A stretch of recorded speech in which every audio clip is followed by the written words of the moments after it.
Hi guys, welcome back to my channel. আমার নতুন একটা ব্লগে তোমাদেরকে সবাইকে অনেক অনেক স্বাগত। তো বেলা গড়ানোর পর দুপুরবেলায় রেডি হয়ে গেছি, তারপর সবাই মিলে টোটোতে চেপে গেছি। তো যাচ্ছি বংশবাটি মানে রাজরাজেশ্বরী ঠাকুর দেখতে, মা দুর্গার আর এক রূপ। তো খুব জাগ্রত ঠাকুর আর খুব সুন্দর, আর মেলাও হয় খুব ধুমধাম। তো দেখো মন্দিরটা প্রথমে তোমাদেরকে পৌঁছে যাওয়ার পর দেখায়, খুব সুন্দর চারিপাশটার। মন্দিরটা অনেকটাই বড় আর মেলাতেও অনেক ভিড়। তো চলো ভিতরটায় যাই।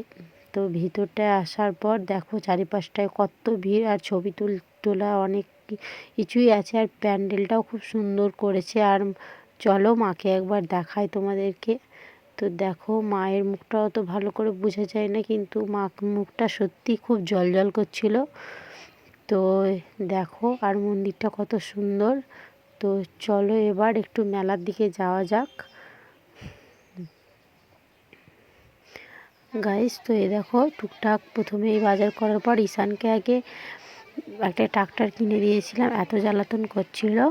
তারপর একটা খেলনা বলতে গেলে বোতল আর একটা পাখিও কিনে দিয়েছিলাম। তো চলো, তো এই দেখো গাইস, ঈশানকে বুড়ির চুলও কিনে দিয়েছি, আর আমরা ফুচকা তারপরে ছোলা সব কিছুই খেয়ে নিয়েছি।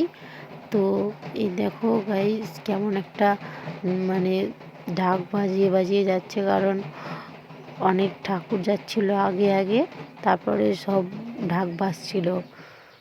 তো গাইস সব কিছু পেরিয়ে বাড়ি এলাম।